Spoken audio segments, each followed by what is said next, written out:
Bonsoir à tous, soyez les bienvenus pour suivre avec nous cette nouvelle édition de votre journal de 22 heures à la une de l'actualité.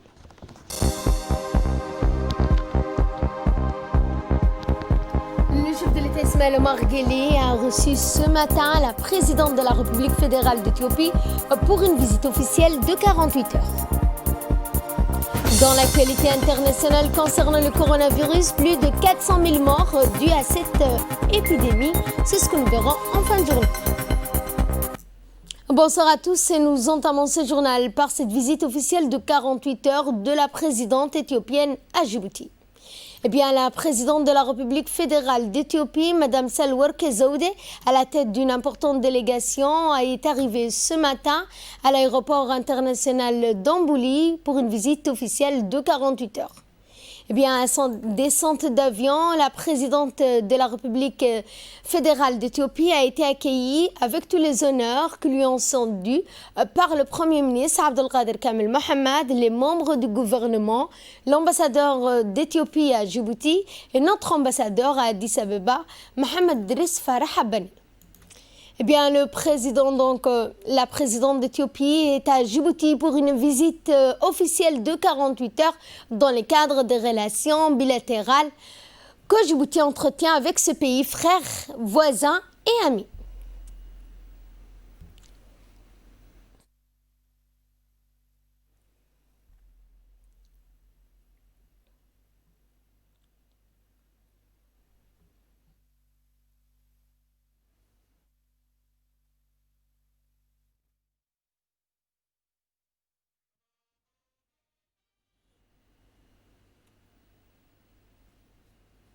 Et ensuite, donc, à son arrivée au palais de la République, la présidente de la République fédérale d'Éthiopie a été reçue par le chef de l'État, Ismaël Omar Guelleh, avec tous les honneurs que lui sont dus.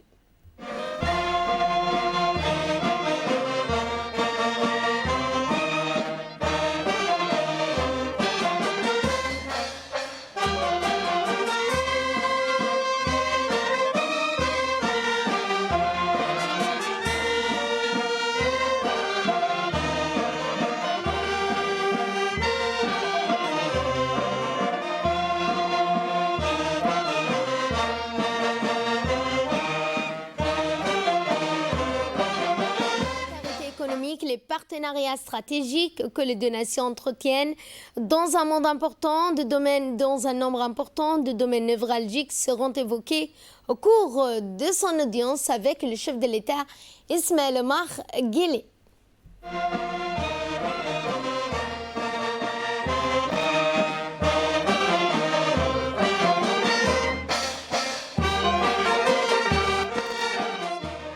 Le chef de l'État Ismaël Omar Guelleh a reçu la présidente de la République démocratique fédérale d'Éthiopie, Mme Sahle-Work Zewde, ce matin à la présidence dans le cadre de sa visite officielle de 48 heures. Eh bien, il convient de noter que cette visite s'inscrit dans le cadre de contacts, de consultations, de rencontres entre les deux dirigeants.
Major Mohamed Ahmed, Excellency Madam President, welcome to the Republic of Djibouti.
De noter que cette visite de Mme Salka Work Zodé à Djibouti s'inscrit dans le cadre de contacts, de consultations et rencontres entre les dirigeants de deux pays, frères, amis et voisins. Les relations bilatérales, le processus de complémentarité économique, les partenariats stratégiques que les deux pays entretiennent dans de nombreux domaines névralgiques seront évoqués au cours de ces différentes audiences.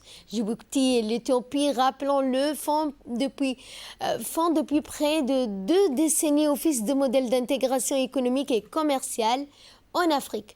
Eu égard également au conflit qui prévaut en Éthiopie, notamment dans la région de Tigré, il y a à tout lieu de penser que les entretiens seront en partie dédiés à un échange sur l'évolution de la situation sur le terrain.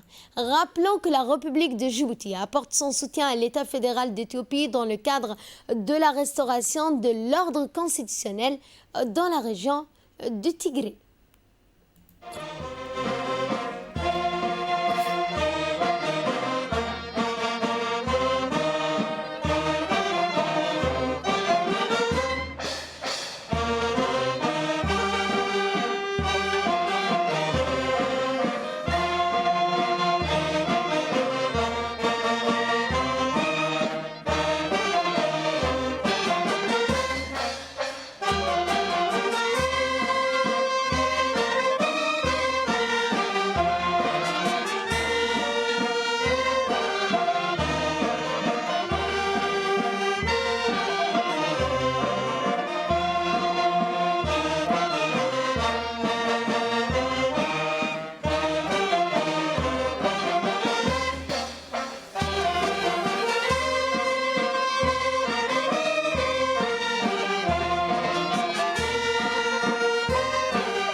Ensuite, le chef de l'État Ismaël Omar Guelleh s'est entretenu en tête-à-tête avec son homologue éthiopienne, Mme Salka Work Zodé.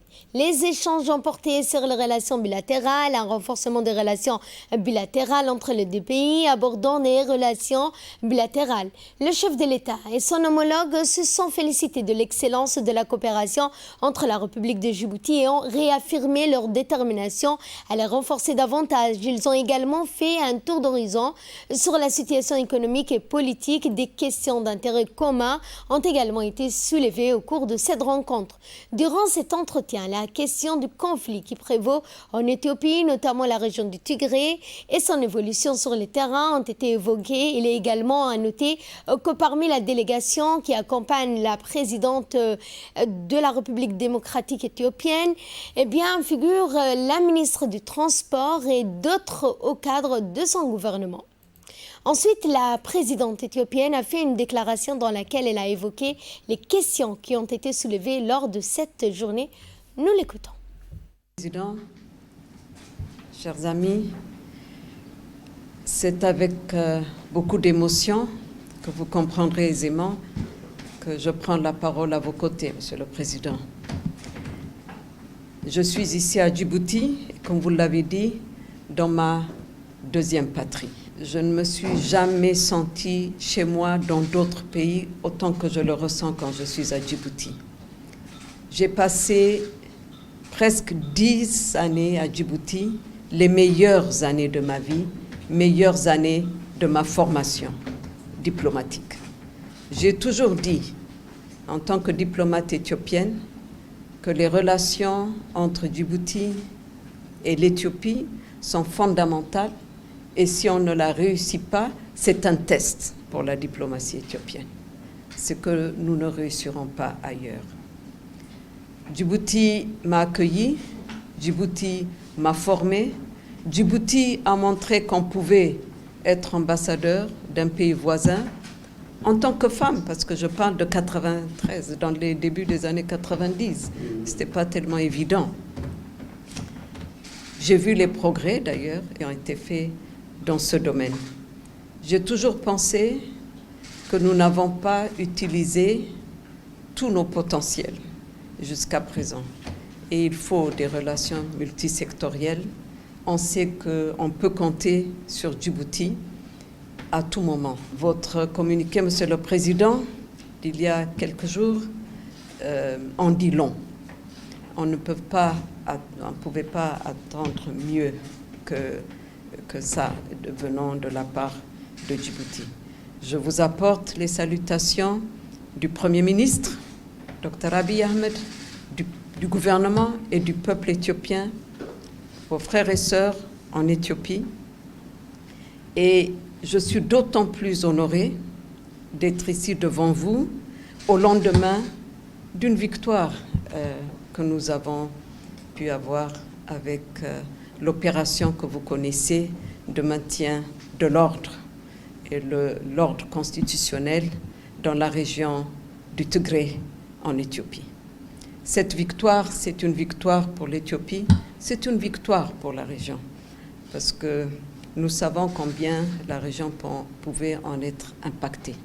Monsieur le Président, c'est avec un très grand plaisir, honneur, un insigne honneur que je viens ici comme chef d'État d'Éthiopie. Mais sachez, Monsieur le Président, si je suis là où je suis, mes années à Djibouti y ont contribué. Énormément. Donc, voilà, on est là. J'espère que j'aurai le temps et que je pourrai me retrouver dans Djibouti qui a beaucoup changé.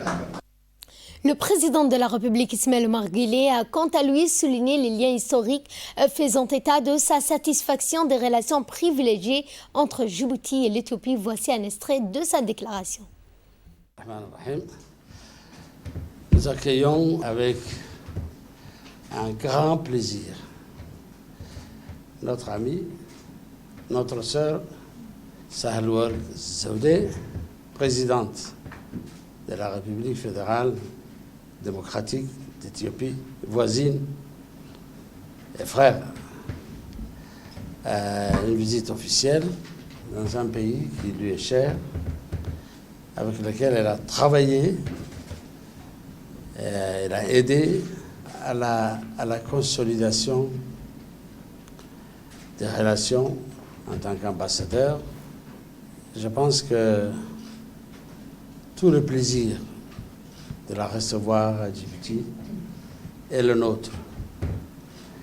Nous voulons lui montrer ce qui a changé à Djibouti pendant cette longue période, le sentiment d'amitié et de fraternité qui nous unit, et pour que les deux pays puissent continuer à renforcer les relations multisectorielles qui démontrent notre complémentarité aussi Ce que nous pouvons dire aujourd'hui, c'est soyez la bienvenue parmi nous, parmi vos frères et sœurs djiboutiens qui vous connaissent.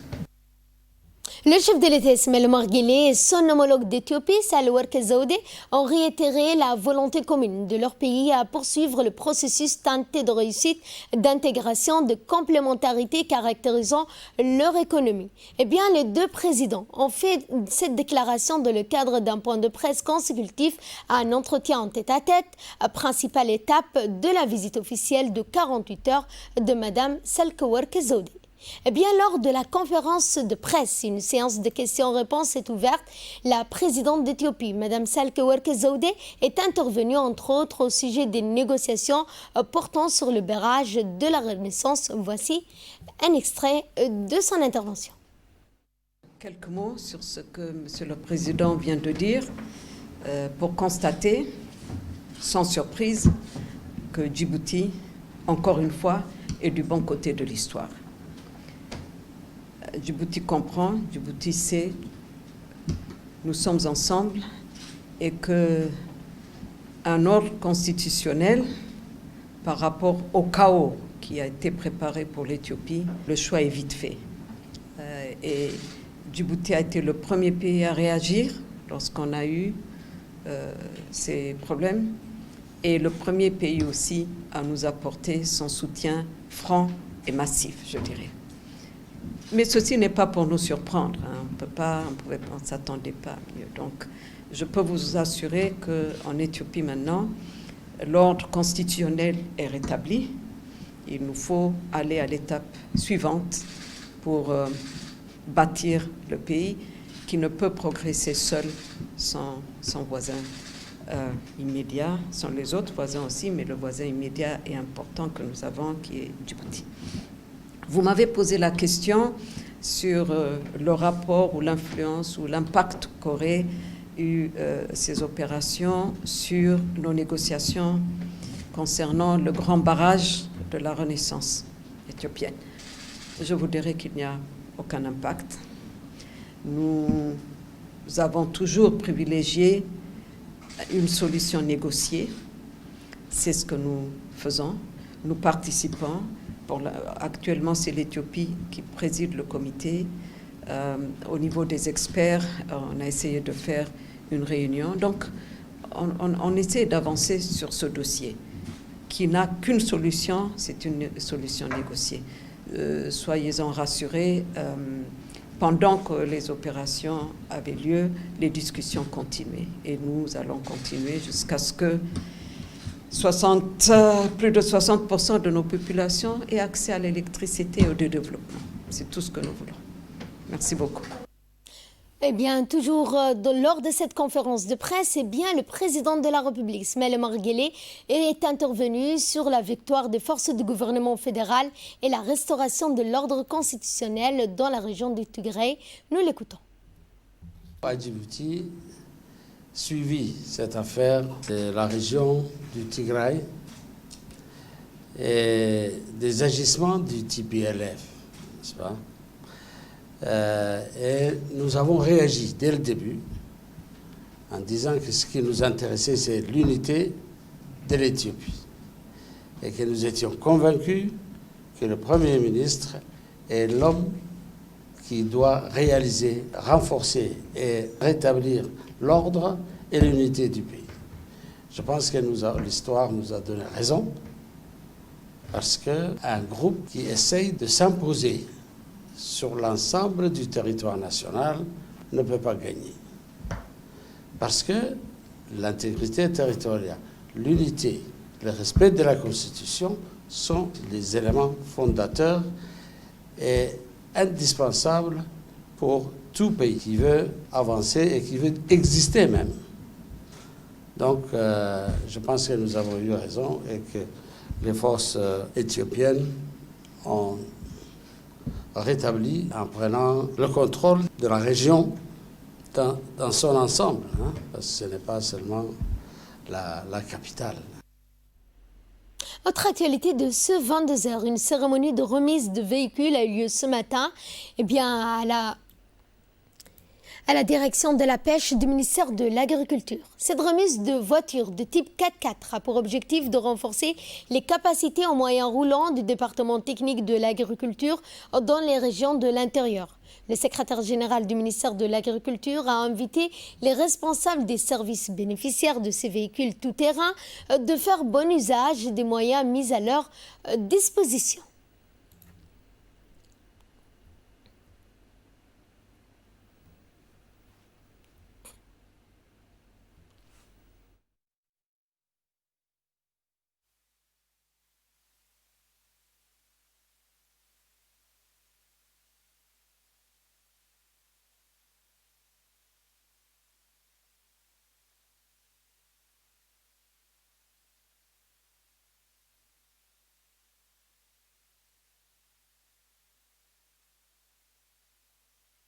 Aujourd'hui, nous sommes à une cérémonie de remise des clés aux régions de l'intérieur, notamment le département technique représentant le ministère de l'Agriculture.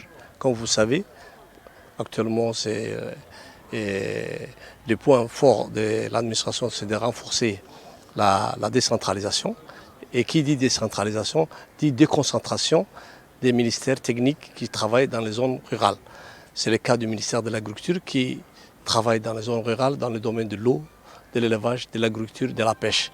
Donc aujourd'hui, nous sommes à une cérémonie de remise de 5 véhicules acquis dans le cadre d'un projet de lutte anti-acridienne. Et ces véhicules sont tous équipés et sont destinés à renforcer nos capacités du ministère dans les régions de l'intérieur. Donc à partir de maintenant, dans toutes les régions, il y aura une équipe pluridisciplinaire composée des techniciens du ministère, des ingénieurs ou des vétérinaires qui vont sillonner et appuyer la population rurale dans leurs doléances.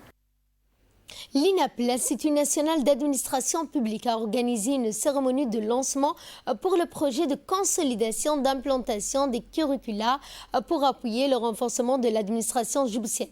Eh bien, cette cérémonie de lancement de formation, qui durera environ 2 mois, a pour objectif de renforcer les capacités de tous les participants qui sont des cadres arabophones de l'administration publique, où le diplôme obtenu leur facilitera de poursuivre des études universitaires en langue française. Cette cérémonie a vu la participation des directeurs généraux de l'Institut national de l'administration publique, Sharmak Idriss, du secrétaire exécutif chargé de la réforme de l'administration, Mohamed Awale, le conseiller de la coopération et de l'action culturelle, le directeur de l'Institut français, M. Stéphane Gallet, les responsables de l'Institut national d'administration publique et de nombreux participants arabophones de l'administration publique. Qui nous réunit aujourd'hui et qui s'inscrit bien évidemment dans le cadre des actions promues par l'Institut national d'administration publique, l'INAP, qui est en charge de la formation des cadres et des agents publics djiboutiens. Quelques mois seulement après la signature de la convention de subvention au profit de l'INAP, qui avait été signée par le ministre du Travail chargé de la réforme de l'administration, M. Isman Ibrahim Roblé, et l'ambassadeur de France en République de Djibouti, M. Arnaud Guillois, nous voici réunis pour partager les résultats d'une première action dans le cadre du volet spécifique consacré au renforcement du français pour les cadres arabophones.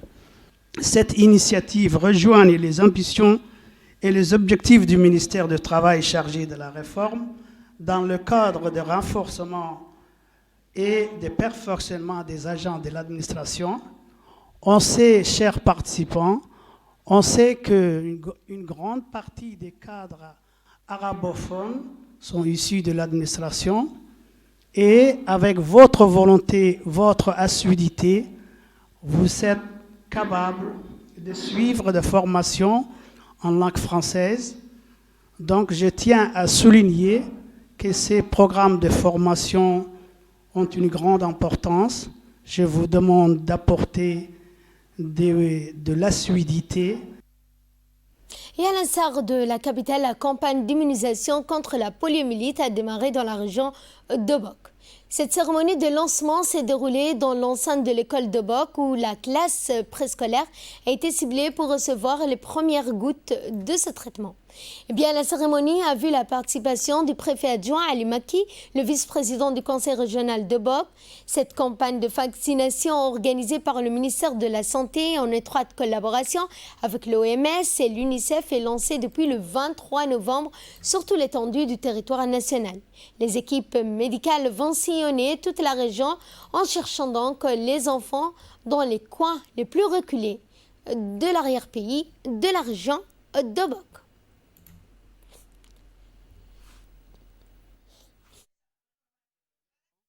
Et ça va continuer durant 4 jours dans toute la région de Bok, de la ville jusqu'au coin les plus reculés de Doumera, jusqu'à Moussa Ali. On va faire la vaccination pendant 4 jours. Les équipes sont déjà parties depuis hier dans les secteurs les plus reculés et la campagne de vaccination contre la poliomyélite va durer 4 jours dans la région de Bok. Cette campagne est très importante. Pourquoi? Parce que la polio fait des ravages dans les pays voisins, c'est-à-dire tels que la Somalie, l'Éthiopie, le Soudan.